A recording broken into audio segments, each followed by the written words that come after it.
Hey everybody, this is Minion Soldier, and this is a slightly late piracy show. But then again, we're talking about Star Citizen, so I guess it would be slightly apropos for the show to be just a little bit delayed. But in all honesty, I just needed time to absorb and watch that presentation a few times and find the real stickouts and just the stuff that I wanted to talk about, the things that I wanted to make some points about. And in reference to 3.0, of course, when we're seeing all that planetary tech, Chris Roberts is saying, wait till CitizenCon, we're going to have even more for you. And CitizenCon is what? Like 2 months away? How much more can there possibly be before this is done? And it's one of those things that, for me... Oh, wait, one sec. Before we get... Look at this guy, seriously. What's up with that? What were you thinking? But anyways, as I'm watching that presentation, I'm thinking to myself, of course, like everybody else, like, holy shit. What the... wow, because these are all the things that we've heard about, but these were all the things that we didn't know that we were going to get. These were the things that we hadn't seen yet. Just this seamless transition from space to planet side to being able to see back out into space. I mean, there was one shot, and it was one of the things that just clicked in my head, is when you're flying down to the planet, the co-pilot looks up through the sunroof or the windows at the top of the cockpit of the Freelancer. He looks up and you can see kind of like the atmosphere effect, and then beyond it you can see the little stars. And I was just like, that at that moment, that little thing caught my eye, and I was just like, wow, this really is like entirely seamless. And the whole time I'm watching the presentation, and in subsequent versions or subsequent viewings, I'm thinking, not so much about the content that I'm seeing, but now I'm starting to think of, I wonder how uncomfortable things are over at EA right now. I wonder how uncomfortable things are at other game companies. All these people who are making games, who are developing games, who saw this presentation and are just thinking, uh-oh, we're old news now. We gotta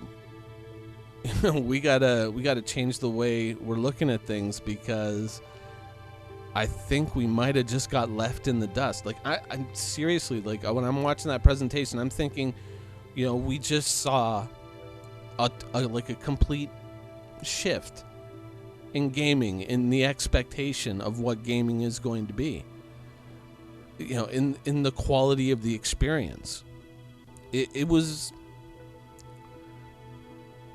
I have to say, like, as I'm watching that presentation, I couldn't help but feel that, okay, the world just changed right in front of us,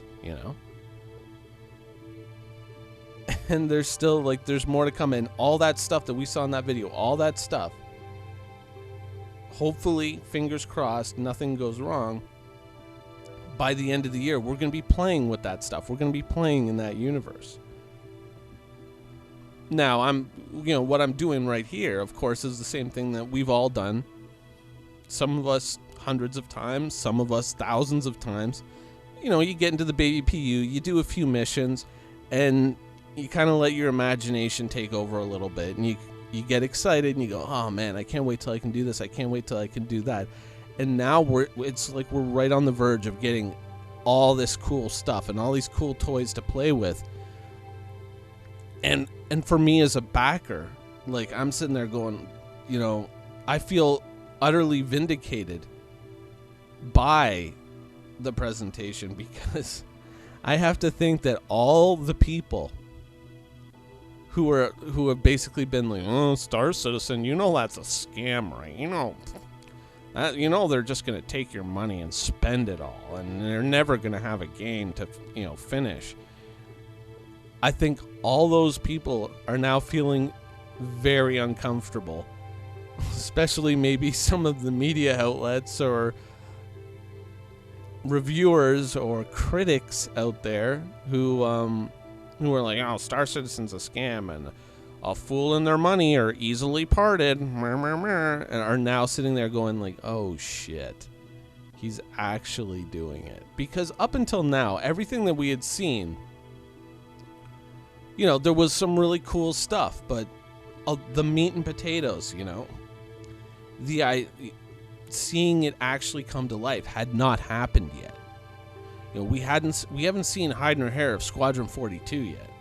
We've gotten little snippets of Admiral Bishop making a speech, and the Morrow tour, which but Citizen Con is going to be insane. The things that we're probably going to see there. If this was just the beginning, if this is, when Chris Roberts is saying like, oh, wait till you see Citizen Con. This is not everything. Wait till you see Citizen Con, which is only 2 months away. What must already be finished? What must already be done? On that front, Squadron 42, what's up? Like we haven't really heard that much about it until we found out about the new version of the Vanguard, which I think I will leave for another video. I think I'm going to, there's just too much going on to really talk about that right now. But yeah, just watching that whole presentation, I'm thinking, this must make, for the fans, it must be, and the backers, it must be a total vindication. Just like, see, it can be done. But for the critics, this must be a very uncomfortable moment. And I think for people over at EA, they must be sitting there going,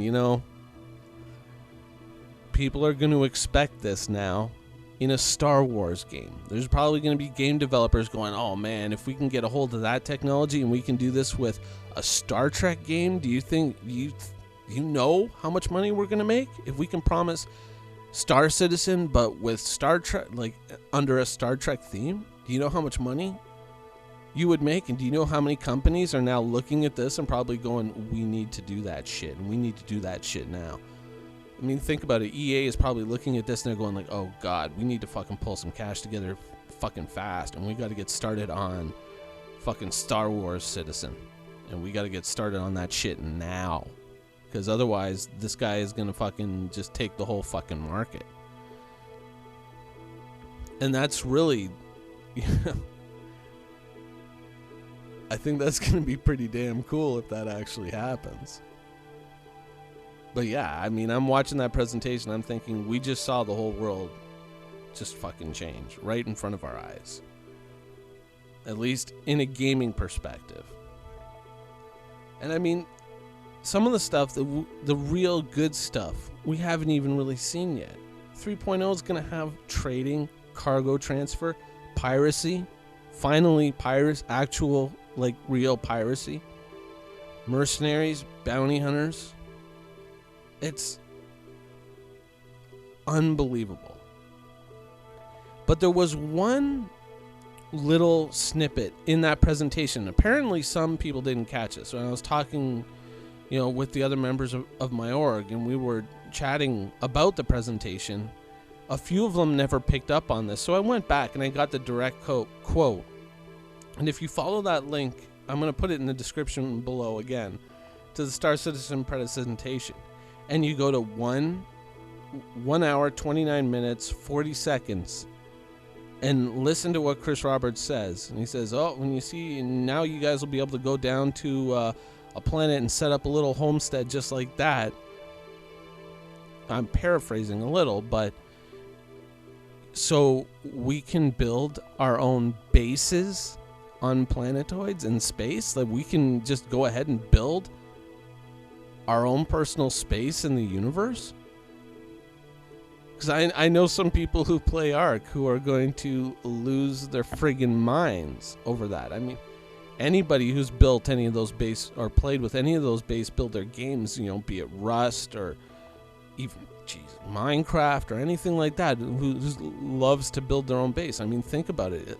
I want to find out more about this planetary stuff now. I want to know, is it just like a bunch of modules that you can just drop on a planet and pick up and leave whenever you want? Or could you build something more permanent? Now, as a pirate, I have to think about it. Well, you kind of always want to be, mobile. You kind of want your fleet to be your base, right? But having a little place where you could hide things, or where you can squirrel away extra fuel and extra ammunition in case you happen to be, traveling through that system again, might be a cool idea. But how will you be able to hide it? Who knows? That raises a lot of interesting questions, that in and of itself. And that's something that once we find out more about, I'm definitely going to want to talk about some more. But yeah, that presentation, I would really like to know what other game developers are saying the Monday after that presentation, what their meetings are in the office, and they're going, yeah, well, if it looks very much like that thing that we were joking about years ago is actually going to happen, now what the fuck do we do? Because there's a lot of games that have been out, that are coming out or whatnot, that are gonna look positively behind the times now compared to Star Citizen. And I think when 3.0 releases by the end of this year, fingers crossed, there's going to be a lot of game developers who are going to look like, old news. Their games are going to look like old news, and people are going to be looking at it and saying, oh man, I was really excited to play Deus Ex, but can you guys make it so I can get into a spaceship and then, fly anywhere on planet Earth, or, at least into a plane and fly anywhere on planet Earth and just explore the environment? No? Well, Star Citizen's got that shit. Why don't you? It's got to be a pretty nervous time for the rest of the industry after seeing that presentation. Anyways, I definitely need more sleep, but I definitely need more time to digest, go back over it. Hopefully by CitizenCon, we're going to have a lot more details on what you can do planet side, and hopefully a lot more details on the piracy. And I believe, one other little thing, of course, is the flight ready. Pretty sure we still do not have 2.5 yet at the time of this recording, but I'm still recording this. I haven't logged on to check. But 2.6, flyable Herald, and apparently hacking booths in the space station. So that's another thing that just kind of, underneath all that stuff, that's another thing that's going on in the background. That's something to definitely be excited about, and that's something I am so excited to play. Anyways, that's it for this week. I hope you guys enjoyed it, and thanks for watching. Quantum travel initiated.